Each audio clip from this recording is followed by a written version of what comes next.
Oh my God.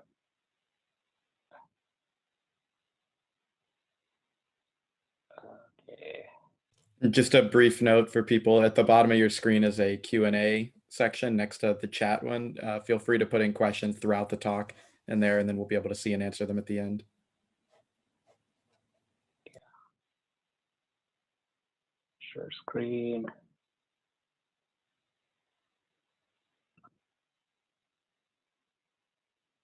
Okay, let me just go and present.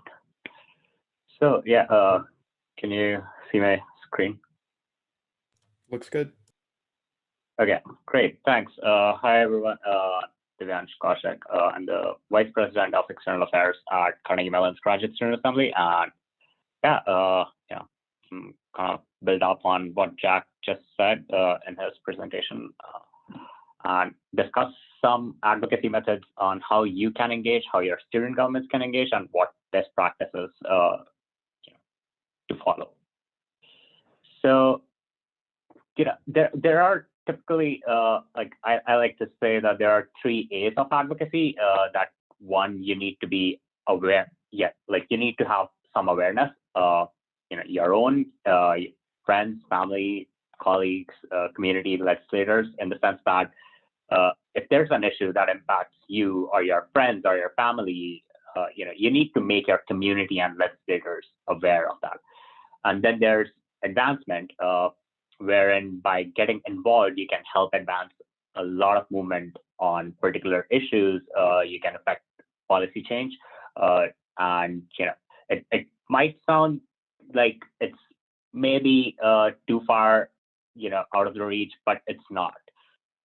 And then it comes to action, making contacts with people, writing letters, calling or visiting your elected officials, supporting an organization that's already advocating on a particular issue. So like these 3 A's, I believe, are fundamental to any advocacy that you conduct. And I'll go deeper into these in the next slides. But advocacy requires understanding and building power. Like you need to understand that you have power. You have a lot of power. And maybe not. As an individual, you vote, or even if you do not vote, there are people who you can influence who vote. You can talk to legislators. You can influence a lot of public opinion by writing in your newspapers, etc.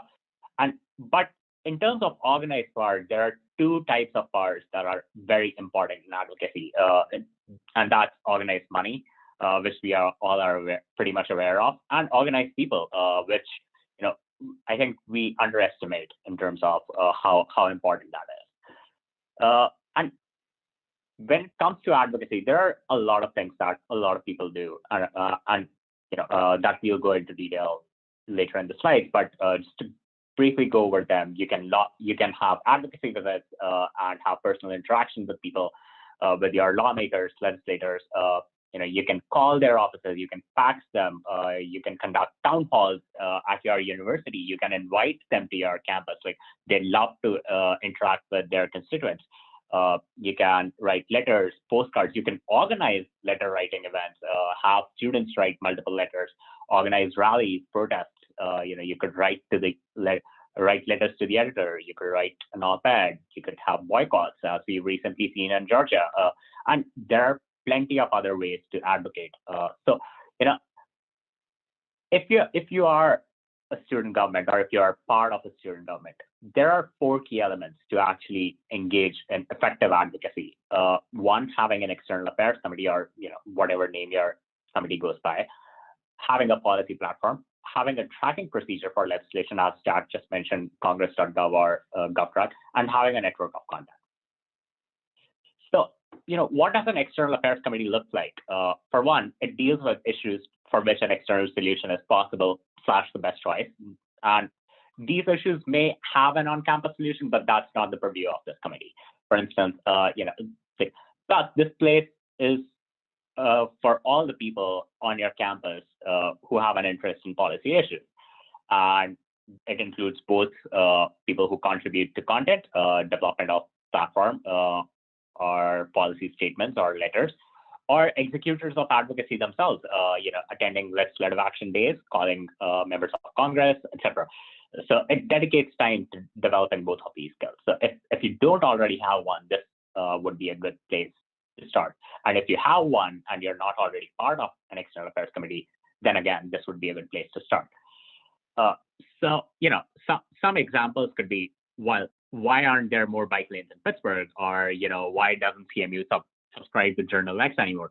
Now, obviously, there are potential on-campus solutions to these, but it's also symptomatic of a larger problem, like open access, or, some roads are not controlled by the university, some roads are controlled by the city, some are controlled by the state government, etc. And why is renewing my student visa so difficult? Which is a federal policy, but it could also have some on-campus angle, like if your Office of International Education is not as supportive of students. So there are policy issues that may have on-campus solutions, but they are symptomatic of broader problems. And having your committee structure and having elected positions within the committee create accountability and generate interest. Having subcommittees that can serve as smaller core teams to increase engagement is good. And having a policy position approval process forces single issue contributors to engage in debate. And then it's essential that it's essential to have structured reform, because that generates further interest, like creating a new subcommittee. For instance, at Carnegie Mellon, we used to only have federal affairs and state and local affairs subcommittees, but we created a new subcommittee, outreach and engagement, which the sole focus of that was to get out the vote, register more people to vote, and get out the vote. And it generated a lot of interest. And so now to talk about the policy platform very briefly, it's kind of like your overarching document that will hold you accountable. It summarizes the issues of general concern to your constituents. It gives you something to work off when conducting advocacy. And I won't go into the detail of creating one, but leave that for sometime in the future. But next comes the tracking procedure for legislation. As Jack mentioned, you need to have a regular legislation tracker, whether it's congress.gov, govtrack.es. All of these have subscription. All of these have email subscriptions available. So you could go on congress.gov. You could type in a keyword that you're interested in, or you could select an area of legislation that you're interested in, and you can subscribe to that. So if there's any update to any legislation in that area or any legislation containing that keyword, you'll get notified over email. You can subscribe to legislator and NGO newsletters, AAAS, American Institute of Physics, for instance, and it's also important to look at the state level. Your state legislature has newsletters too, so subscribe to them. There are also paid subscriptions like Bloomberg Government, Political Pro, National Journal, etc. And it's highly likely that your university's library is already subscribed to some of them, so check with them before you go out and spend money. And then there are obviously some good habits. Having regular meetings, including a planned series of meetings to prepare for legislative action days and similar events with the members of your committee, and a culture of sharing. Some people in your committee may not like emails. You might have to find another way to share, whether it's Slack or something, but it's important to share what you're working on or what your thoughts are, or seek feedback from members of your committee to keep them engaged. And finally, you need a network of contacts. Your university's name has a lot of power. You have a claim on the time of your city council, your mayor, county council, county executive, state legislators, governors, state agencies, federal legislators, executive agencies, and many more. Virtually every elected position, you have a claim on the time of. And when contacting officers, make sure that you contact people, in the policy area you're advocating on. Whether you're contacting someone at the local level, at the state level, or the federal level, you can just call their office and get their emails. Even as individual voters, you have the right to that information. You can just call the office and ask for the email of so-and-so person who deals with, say, foreign affairs or higher education or whatever.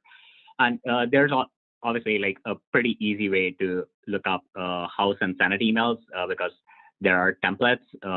There are some exceptions to these templates, but generally these are the templates that the House and Senate emails follow. And whenever you email people, state your group, why are you coming, and what are the times available for you to meet. Keep your email concise. You don't have to explain everything in your first email. You're meeting with them. You'll have half an hour to an hour, depending on the meeting, and you'll get to speak a lot there.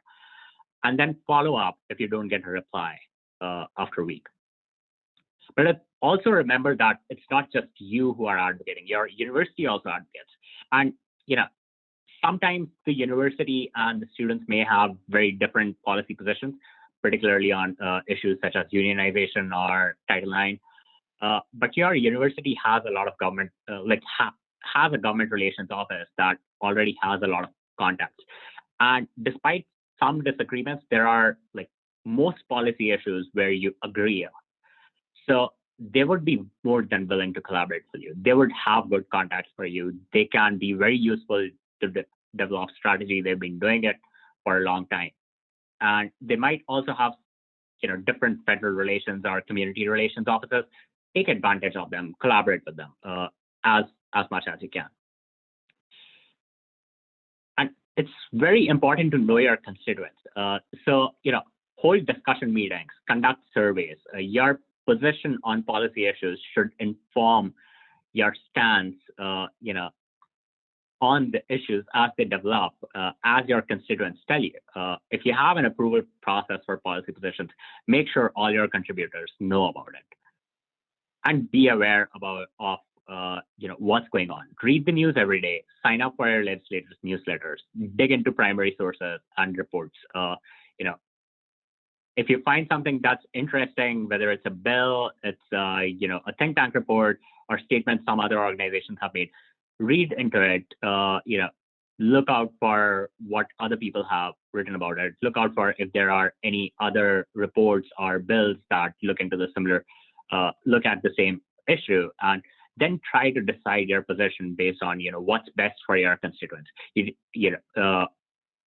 very important to distinguish between what's best for potentially everyone and what's best for your constituents in some cases. So you're not advocating for people in general. It's very important to understand that. You have a very limited time to decide which issues to. So you have very limited time to devote to advocacy, because you're primarily students, and you do not have the money that other advocacy groups have. So you need to decide what policies to take a position on and what your ask would be. Where can you make the most impact? And remember that politics is not science. Lawmakers are generalists. They see thousands of bills and take inputs from multiple stakeholders. Scientific input is only one part. Public opinion matters a great deal. They look at polls on whenever they come out on a daily basis or whatever.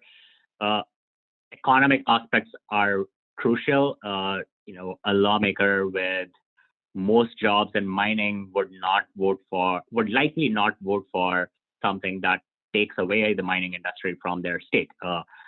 Some interests have more power than others, depending on if there's a major institution that's employing most people in a state, they naturally have most power than any other group from that state. And so, it's important to push for what you'd ideally like to see, but also realize what's pragmatic. Keep pushing for what you want to see, but when you win something that's not perfect, but it's good, celebrate that. Don't let perfect be the enemy of the good. And so now that we've done a brief overview of what exactly this the infrastructure that makes it easy to advocate looks like, let's go into what you can actually do, whether it's through organized efforts or through individual efforts. Advocacy events, for instance. what you need to understand. So one, when you're trying to schedule an advocacy visit, try to schedule it with at least one other person. You probably don't want to be the only person sitting there. It's fine to be the only person if you're the constituent, but try to schedule it with at least one other person. Be ready with personal stories. Congress loves personal stories. Data is good, but personal stories are like way better. Choose a spokesperson if there are more than one person, if there's more than one person attending the meeting, choose who's going to lead the meeting and what the speaking order is going to be. Organize yourself, your group, your talking points, and your handouts. Do all of this before the meeting. Practice. Don't just have them on paper, but also practice how to deliver the same talking points. Be able to answer why you're there. Like, what's your stake in that meeting, and whether you're part of an organization or not, how many people your organization represents, etc. Have a clear, concise, and consistent message. You don't want to spend 5 minutes explaining your position on a particular policy. Prepare a fact sheet that you would leave behind. And if you don't have an organization or student government, you're still their constituent. Still, you can seek a meeting. You can meet with them. You can do the same things. You can advocate for whatever policy you want to. So there are certain do's and don'ts, at least in my opinion, that one should follow during a meeting. For one, be polite and friendly, because even if you disagree with them, the staffers are generally people who maybe like just graduated from college or something, and they're working in that office, unless you're meeting with someone very senior, which would be very rare. And they're not very, they won't be, let's say, rude to you, even if they disagree. They would be polite and friendly. So be polite and friendly as well, to them as well. Be concise and to the point. As I mentioned, don't spend 5 minutes explaining, what your stance on a policy position is. You want to spend most time on the evidence or the stories or the ask, rather than, it's super easy to just say that I'm for this bill or I'm against this bill. Why? And then play on emotion. Like, I don't like to say this, but it's what works. And include personal relevance, why a particular issue is important to you, why you are speaking about that, and why you are speaking about that to that particular office. Like if you're a constituent, or if your parents are a constituent, or if you went to school in their district, or and mention your high school if you grew up in that district. They love that. Definitely thank and follow up. Mention if you still vote in their district. That's really good.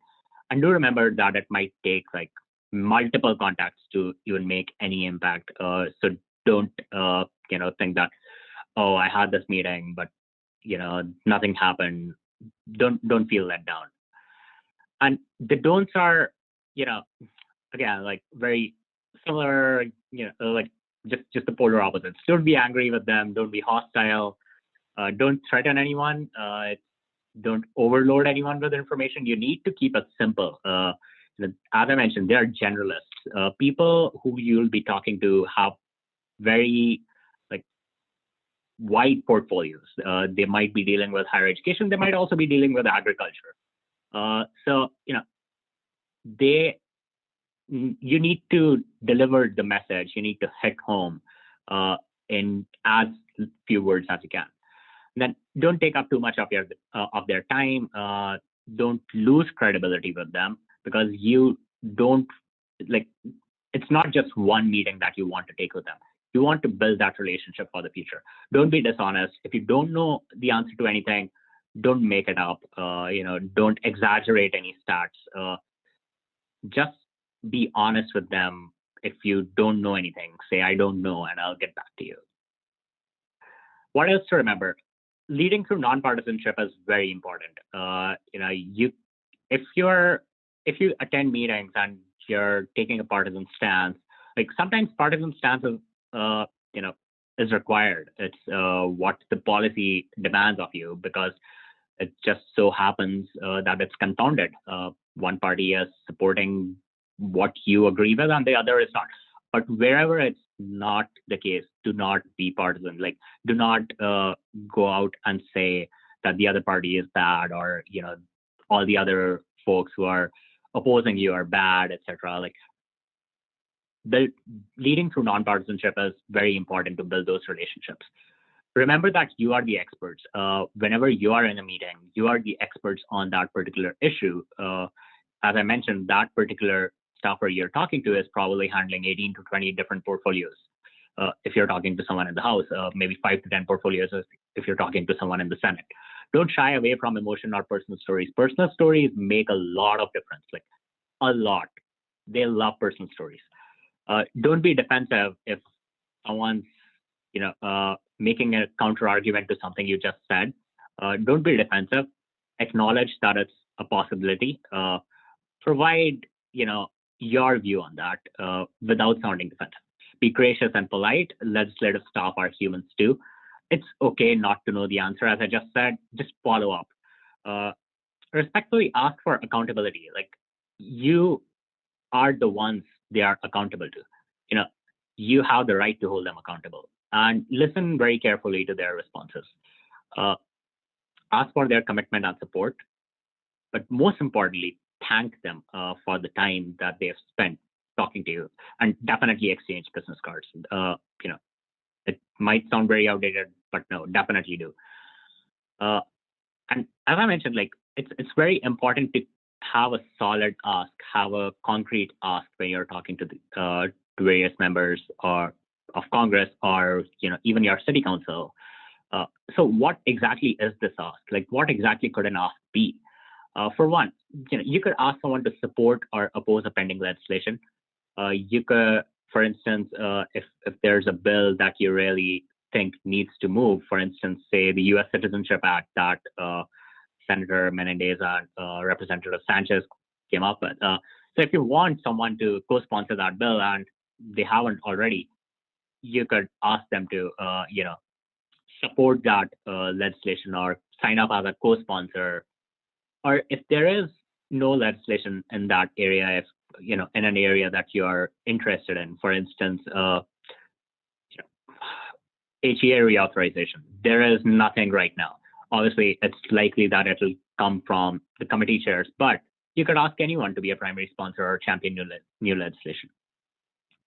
You could ask them to schedule public hearings. For instance, like, we've worked with members to schedule public hearings that's on not just on pending legislation, but also various policy issues that are impacting our constituents. You could ask them to lobby party leadership to take up existing legislation. As you all know that the speaker gets to decide which bills get a vote in the House. The majority leader gets to decide which bills get a vote in the Senate. You could convince committee chairs to support or oppose legislation. As Jack mentioned, there are committees that decide which bills will go to the floor, which will eventually move to the floor. You should reach out to them to support or oppose legislation that's sitting in their committee that hasn't gotten any hearing or any vote just yet. And you could ask, members to offer supportive amendments. For instance, when the Tax Cuts and Jobs Act was passed by was being voted on by the House in 2017, we asked members to strip the to offer an amendment to strip the provision that would have taxed graduate student tuition incentives. So, if you have a supportive amendment, propose it. And now, what to do after the meetings? Now that you've scheduled a meeting, you met with them, you've shared your personal story, you've laid an ask. What to do now? Well, send a follow-up email within a day or two, maximum within a week. It gets less effective the longer you wait. In the follow-up, thank them for meeting with you. Thank them for the time they've taken out from their busy schedules. Summarize your position and reassert your request for support. Don't take too much space. Be very concise. Make additional points that you didn't have a chance to make or forgot during the meeting. Answer any questions that you said that I don't know the answer. And include additional fact sheets, statistics, research, etc. Like you left a lot of leave behinds during your meeting, but hard copy leave behinds, but it's easy to lose them. While that's important to give, it's also important to attach them in the email so that whenever they want to take a look again, say 6 months into the future, they could just search your name and in their email and find those fact sheets. And whenever there are new developments, follow up again. Flag items as they come up, bills that now may have been introduced that you would like them to co-sponsor, legislation that you don't want to see move, letters you want them to sign on, developments in your advocacy process, and any relevant news articles or op-ed pieces you've read that are relevant to to an issue you discussed. And then set up phone meetings if you have further business to discuss. You don't always need in-person meetings. But why would they listen to you? Well, as I mentioned, you're a constituent from their district, you're the experts, you have solid and reliable information. You're personally affected by the issue. You are a trusted source after you've built that relationship over multiple meetings. You are a representative of a group that they care about, that they want to support, and your comments would represent a broad-based cross-section of politically active people who vote, people who you can influence on a particular issue. And now that you've had a meeting, you've reached out to them, you've sent your follow-up emails, what should you do in the timing before you meet with them again? Well, you could write to your legislator. You should identify yourself and how you will be affected by something that's being proposed, or or some issue that's impacting you that's maybe not yet proposed. Name the law. If you're talking about a law, name the law that's being discussed or a particular program that's about to be changed. But state very specifically what you want the policymaker to do. Bold your ask. The ask needs to be very clear. Be brief and to the point. Offer to be a resource. Always offer to be a resource. Just end your emails with, if there's anything we can do to help your office on any initiatives, please reach out to us. Offer that. And do not copy paste any letters. A lot of stakeholder groups will write a lot of letters on a lot of issues. The Chamber of Commerce, Business Roundtable, they might have a stake in an R&D funding bill, but you have a very different perspective to offer. So offer your perspective. Do not copy any letters, and respectfully ask for a response. And as I said, hold them accountable to that. Be constructive. If you do not agree with what their position is, try to offer an alternative and share your knowledge, why you think an alternative makes more sense. What else? Well, you could also write opinions and letters to the editor. They help influence a lot of public opinion. Your representatives, whether they be in your state or legislator or in DC, they read your local newspapers every day. And these opinions and letters also influence public opinion. A letter you send to a policymaker, if you've written to someone on a particular issue, how it might impact you, it could also be a letter to the editor. You just need to condense it. Do your research, make sure that whatever you're writing is correct. Be honest and be personal. Being personal is very important. Keep it focused. And in some cases, you could also offer to ghostwrite the letter to editors, for your constituents, and just send them with their name. Don't quote me on this, but this is something you could do. So, for instance, Austin DeMarco wrote this amazing op-ed recently in Inside Higher Ed. He's MIT GSE's Federal Affairs co-chair, and it was supporting the Endless Frontiers Act, which is a bill that would increase NSF budget to around, I think, $35 billion over the next 5 or 10 years. And the impact was almost immediate. One of the co-sponsors of the bill, Senator Todd Young, who co-sponsored it with Senator Schumer, tweeted about that article. it builds credibility that you are a trusted ally on certain issues. Similarly, I wrote this first person essay like last year, right after the election, and it was tweeted out by the representative from Pittsburgh, Mike Doyle, now Deputy Assistant Treasury Secretary Kimberly Clausing, and a current candidate for U.S. Senate from Pennsylvania, Malcolm Kenyatta. You could organize Call Congress days.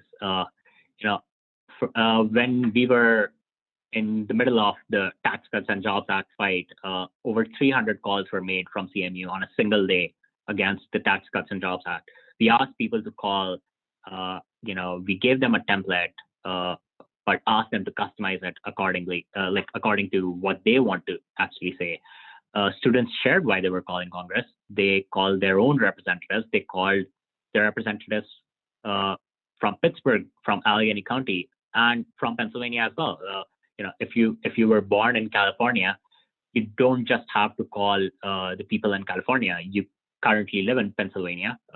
You might have gone to university in, I don't know, Washington. You should also call those people.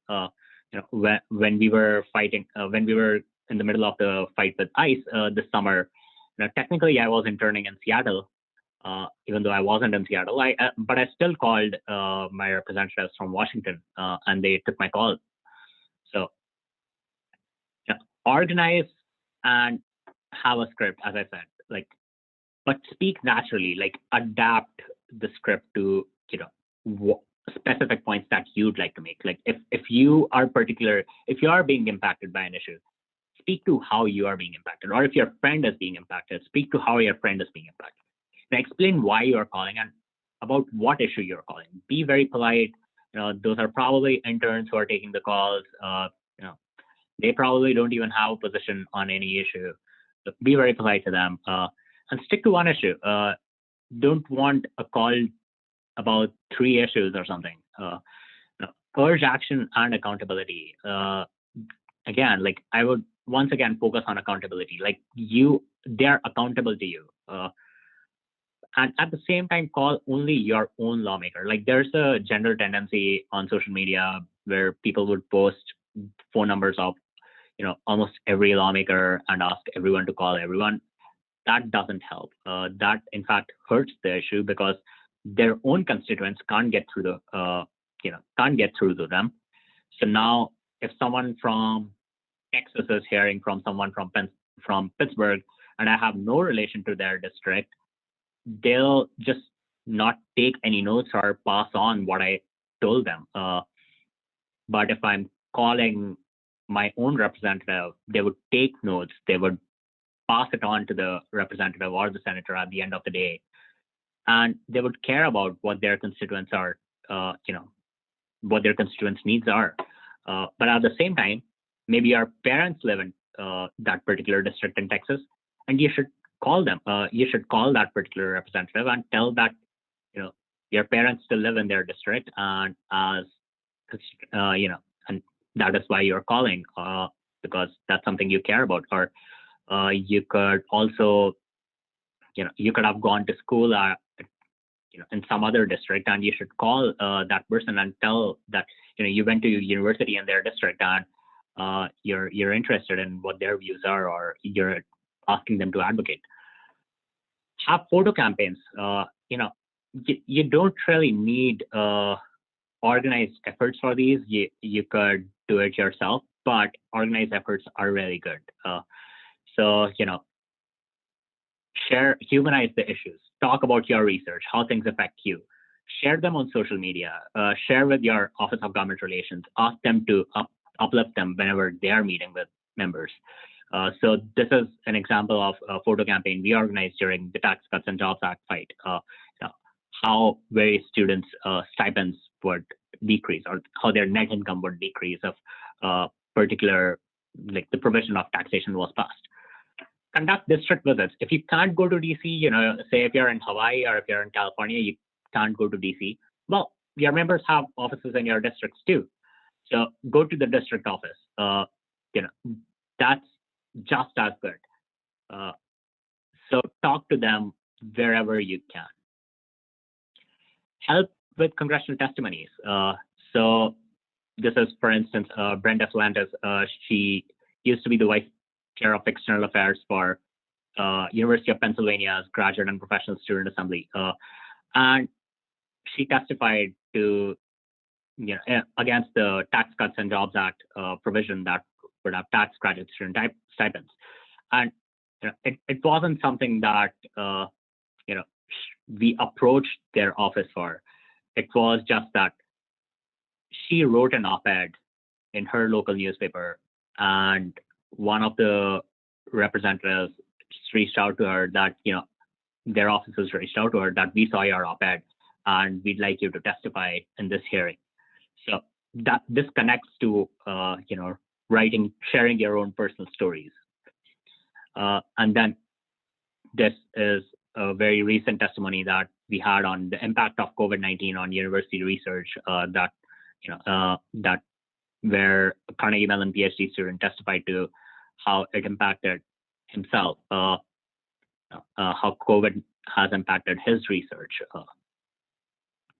And share your research with them. So almost all states have a state society. So Pennsylvania has a Pennsylvania State Society. Massachusetts would have its own. They all operate in DC. They conduct, quarterly dinners, luncheons with members of Congress, and they have receptions. So during those receptions, you could offer to share your research. You could offer to organize a research showcase. So here is Representative Connor Lamb, who is on the Research and Technology Subcommittee of the House Science Committee, represents part of Allegheny County, who attended our research showcase pre-COVID. Help organize town halls, whether it be your federal lawmaker, state, or city. Here on the left, we helped Representative Mike Doyle organize a town hall on climate change, and the policies his committee was proposing, as he sits on energy and commerce.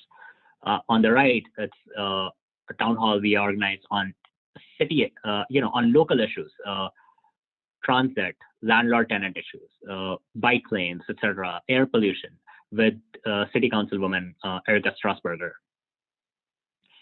And do executive outreach as well. You're owed time by your city council members or your county council members or your federal legislators. You're also owed time by executive agencies, including the White House. So they have an office of each agency has an engagement office. You could reach out to them. You could set up meetings with them, and it will open up multiple opportunities for you to collaborate with them. For instance, we recently collaborated at CMU GSA was a founding member of the COVID-19 Community Corps, and which we kicked off last week with Vice President Harris and Surgeon General Vivek Murthy. But also find allies, right? When you're engaging in such issues that would have broad interests. For instance, the Chamber of Commerce has similar interests as students do when it comes to immigration reform. TechNet has similar interests. The Libertarian Cato Institute has similar interests. So organize and have broad allies. And then write to them.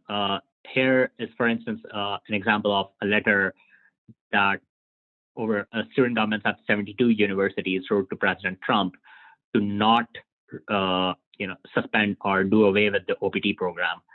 And it got, we were successful in making sure that OPT was not affected in a presidential proclamation.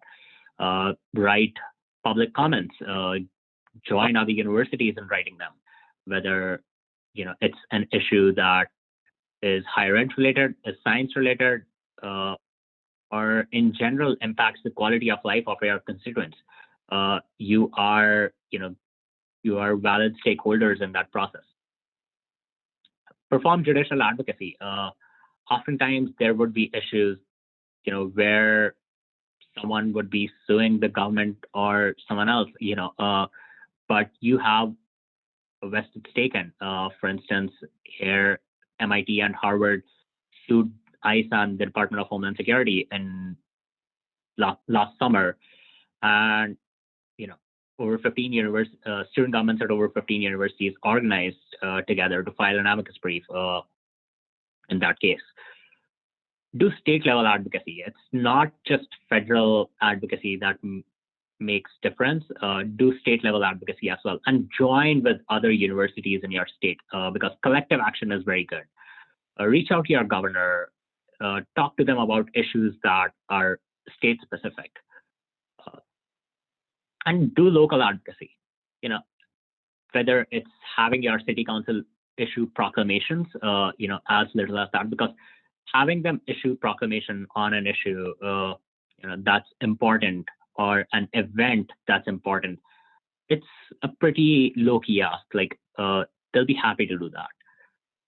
But also, you could ask them to support you in federal policy where they don't directly have an influence, but they could write a letter of support. So, for instance, we had Pittsburgh, again, councilperson Erica Strasburger wrote to the Department of Homeland Security to withdraw its proposed regulation that would limit the length of student visas. Even though that's not a city council prerogative, it impacts her constituents. And as I said, collective action is generally better than individual action. CMU GSA could advocate by itself, or MIT GSA could advocate by itself on various issues. But coalitions are better whenever you have shared interests. And all student governments, or all students, usually have shared interests. But at the same time, individual action is better in some circumstances. Maybe it's an issue that only impacts you, or maybe it's an issue that is very city or county specific. So knowing when to take collective action and when not is key. And always remember that the press is your friend. Visibility of your advocacy increases legitimacy and supporters. Be efficient, direct, persistent, and prepared, and always stay on message.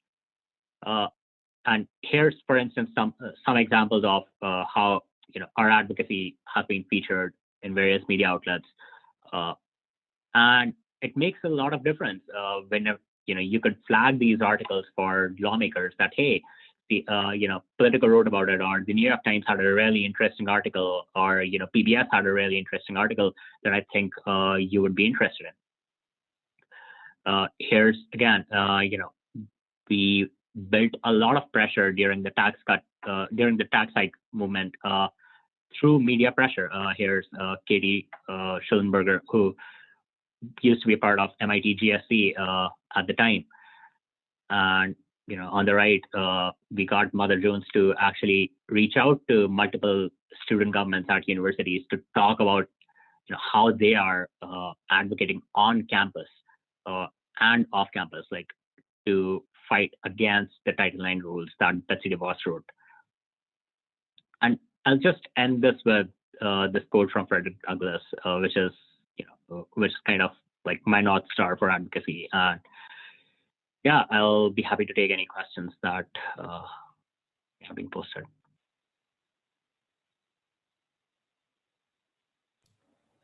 There are 2 questions in the Q&A that Jack already answered in text, but maybe you want to answer them out loud. That way everyone can see and hear them. Yeah, I can't see Q&A. I need to stop share. Well, I can read it if you... Well, one of them was, can students from outside of MIT who registered for Student Advocacy Seminar have any follow-up information post-webinar? Yeah, I guess like that's for you to answer, probably. Well, I think I was going to say, yes, definitely. We're happy to answer any questions that anyone has on advocacy, like broadly, and give it here. Maybe I'll turn on my camera. Yeah. We're definitely happy to answer any questions and give any advice whenever people have it, now or after this. We can put our email in the chat. I guess, Divyansh, if you want to answer from your end. Yeah, I'm, whenever, if you have any questions, or if you're planning a visit or any advocacy event, please feel free to reach out, and we'll be happy to, help you shape it, or whatever you need. We'll be happy to provide.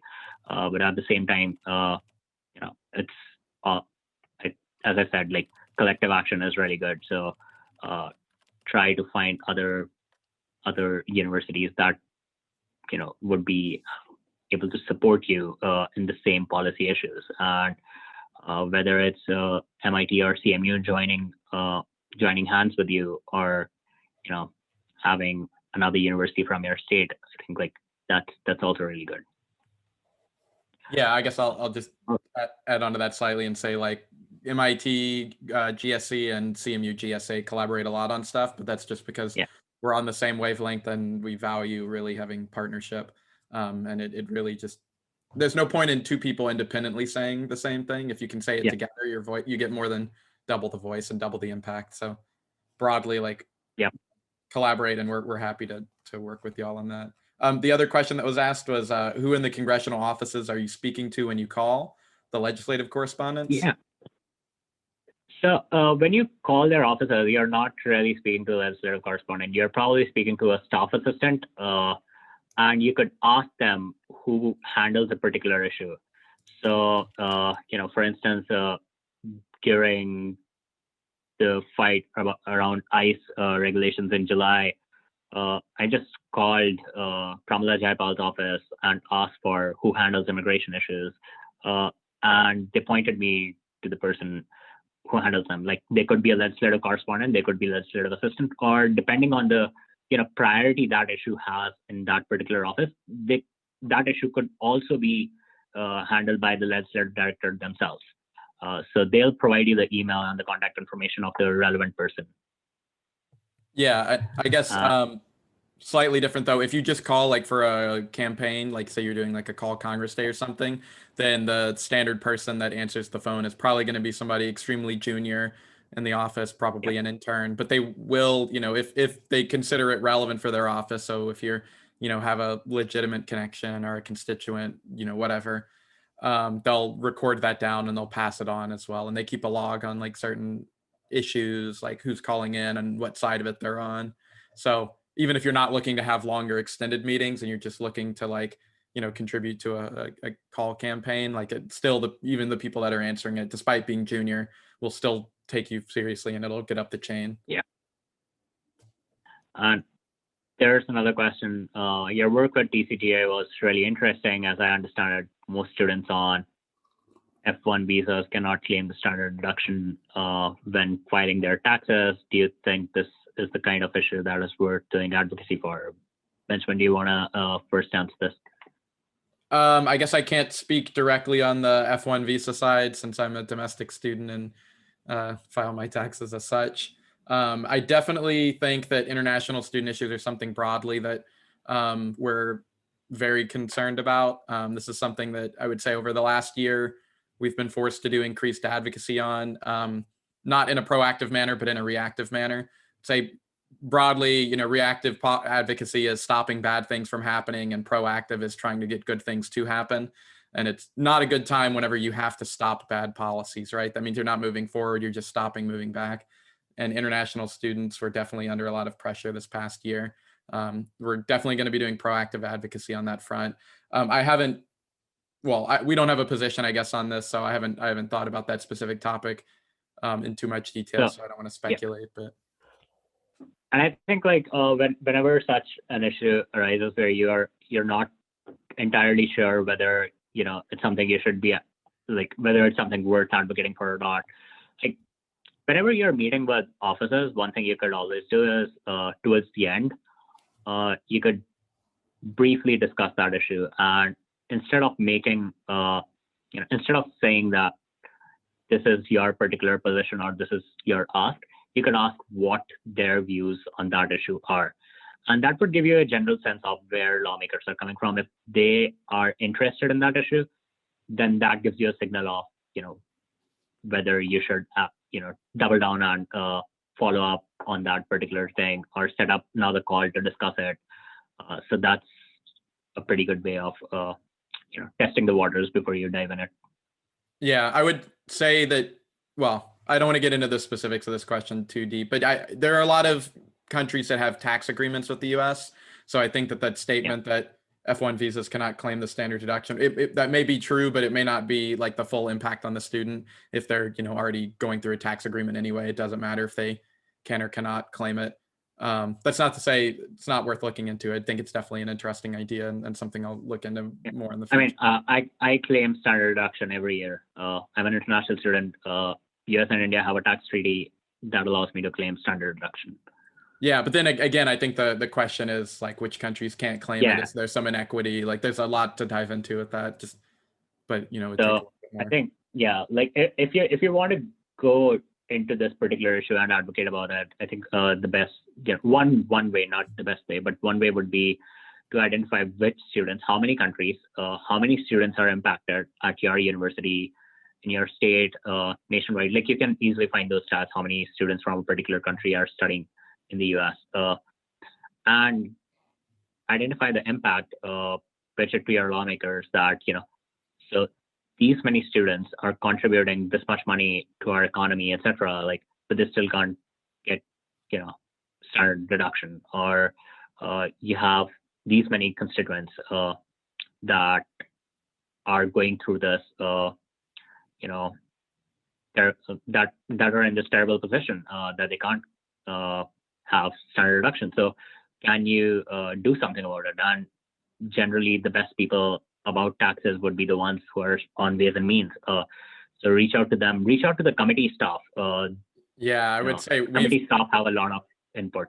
Yeah, well, we've had a surprising amount of success and gotten a lot of interest from Ways and Means committee staff, which it's not like immediately grad student or undergrad like relevant, right? They deal with the tax law. I mean, in their lobby, they literally have the entire US tax code and loads of books, not very light reading, I would say, for a lobby. But they were very interested in hearing about grad students' perspectives on these things, because that's not a thing that they hear about quite often, right? It's unique to them. It's a different angle, and there's a lot of, frankly, probably, problems that they just hadn't considered, and that your voice really can like help inform, right, their position on these issues. We got a piece included in like a big tax bill 2 years ago, like a small piece put in to allow students on fellowships to be able to contribute to IRAs. Before that, putting money into an IRA if you were on a fellowship was technically tax fraud. Even though if you were on a like assistantship, you could do it. Like even if it's an NSF fellowship and an NSF assistantship, doesn't matter. One of them you're allowed to, one of them you're not. So, but this is all because they didn't really think about the impact on grad students. And at the end of the day, the work is the same. So same thing would probably go for international students. And another thing that we've been able to achieve like last year has been to allow the IRS, to have the IRS allow international students file 1040 NRs online. Earlier, you had to post them, but so certainly there's appetite within the IRS to take executive action, or in Congress to look at how students are being impacted. So it's definitely something that you should try and push on. And I think legislative and executive both, like you mentioned. I think there's avenues on both sides. Any other questions? I guess I'll give it just a minute. I feel like you always have to wait an awkward amount of time just to really make sure there's no questions.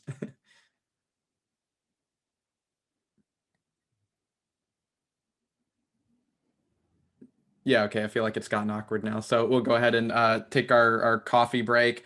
After the break, we're going to have Sarah Rovito give a very interesting talk on the state of science policy in 2021. So that'll be at 5 p.m. Eastern time. And then after that, we have 3 staffers joining us, people who currently work for some of these offices in DC, where they'll be happy to take any and all questions related to any of this advocacy stuff, what their job is like. Some of them are former grad students themselves. So you can ask and it also in like STEM fields. So like maybe kind of a non-traditional path to policy work, at least what you might imagine. So I'm sure they'd be happy to answer questions based on that too. So with that, thank you, Divyansh, for your talk, and 20-minute break. See y'all at 5.